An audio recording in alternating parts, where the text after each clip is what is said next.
Oi, gente, bem-vindo a mais uma aula de filosofia. E hoje a gente vai continuar falando do Aristóteles, mas por outra perspectiva. Hoje a gente vai para o campo da estética.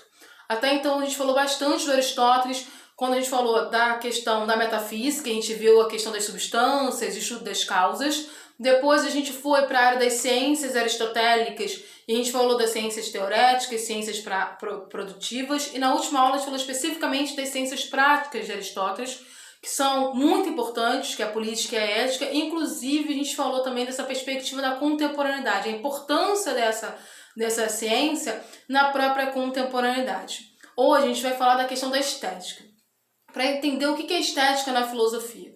A estética é a observação da arte a partir da perspectiva filosófica. Tá? A gente tem um grande estudo sobre isso. A gente, durante toda a história, né, do Ocidente, volta e meia você vai ter a filosofia se envolvendo com o processo artístico, a filosofia sendo de extrema importância para a compreensão dos movimentos artísticos, e aí o Aristóteles ele vai se debruçar sobre a expressão artística da Grécia Antiga. O que é interessante dessa perspectiva aristotélica é que, ao contrário do Platão, que não valorizava tanto o processo artístico, só algumas questões específicas, o Aristóteles não, ele vai se aprofundar e mostrar que a estética tem sim um poder de trazer um conhecimento. Por que eu estou dizendo que o Platão não tem esse processo de conhecimento? Porque a arte, nesse caso, seria mimesis. O que seria mimesis? Seria imitação.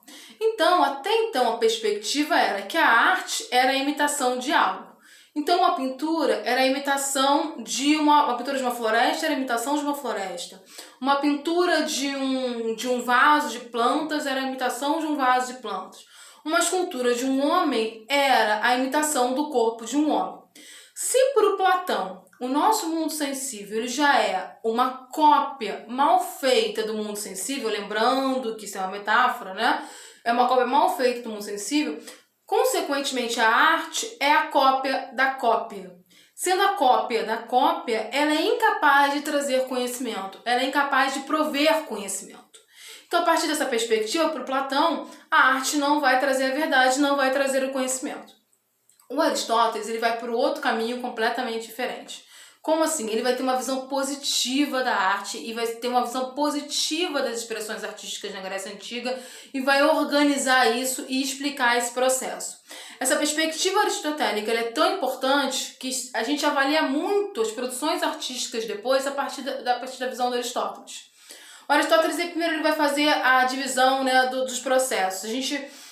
Na Grécia Antiga, boa parte do processo moralizante, o processo educacional, na Grécia Antiga educacional, falando a grosso modo, tá, gente? Era através de duas demonstrações artísticas, que era a tragédia e a comédia. Quando a gente olha o teatro, ele é representado com uma máscara feliz e uma máscara triste, certo? Essa máscara feliz é a comédia e a máscara triste é a tragédia.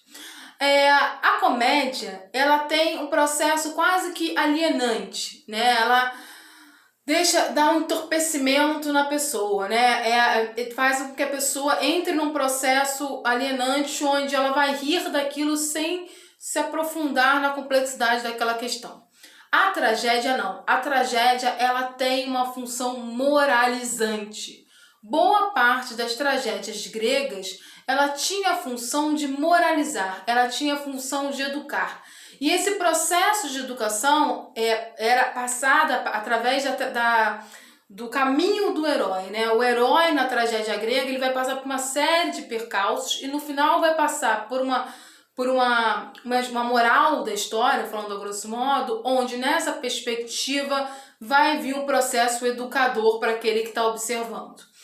O Aristóteles ele vai observar, né, que dentro dessa perspectiva você tem a tragédia, né, e nessa tragédia ela tem a característica de promover a catarse do indivíduo. O que é a catarse? É o processo de purificação pela dor. Essa talvez seja uma das partes mais importantes dessa perspectiva, né, sobre o trágico em Aristóteles e que permanece hoje, muitas vezes, quando a gente vê alguns objetos artísticos.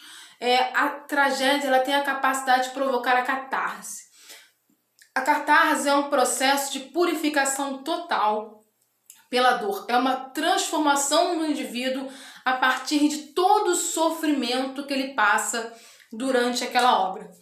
Então, se a gente pegar, por exemplo, né, o Homero, que é um poeta que o Aristóteles gostava muito, a gente observa, né, que a forma como ele apresenta o herói, todo o sofrimento do herói e aquele final não feliz, né, do herói, ele mostra todo o processo de purificação, onde o herói ele aprende uma lição, mas essa lição não necessariamente o salva e o coloca em um final feliz. Inclusive, essa perspectiva de final feliz é muito século XIX, século XX, tá? Porque antes o objeto final não era um final feliz, mas todo o aprendizado durante aquele processo.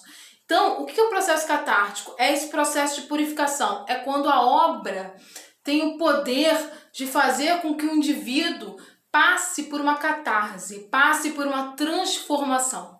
Muitas vezes a gente vai falar assim, tem música que é para alienar e tem música que vai te transformar, que vai fazer você promover um processo de questionamento. Ou algumas obras. Você pode ler uma obra simples, né, literária, só com a função de se divertir, como você também pode ler obras literárias onde elas vão promover um processo de reflexão interna, um processo de observação, inclusive, dos próprios conceitos. Através do caminho daquele herói, você também passa junto com ele esse processo catártico. E essa catarse ela é positiva, porque essa catarse permite a transformação do indivíduo. Então, conto, para o Platão, a arte não vai trazer, né, grandes benefícios, inclusive em termos de conhecimento. Para o Aristóteles, ela não só vai trazer conhecimento, como ela pode trazer esse processo de transformação do indivíduo através da catarse, através desse processo de purificação pela dor.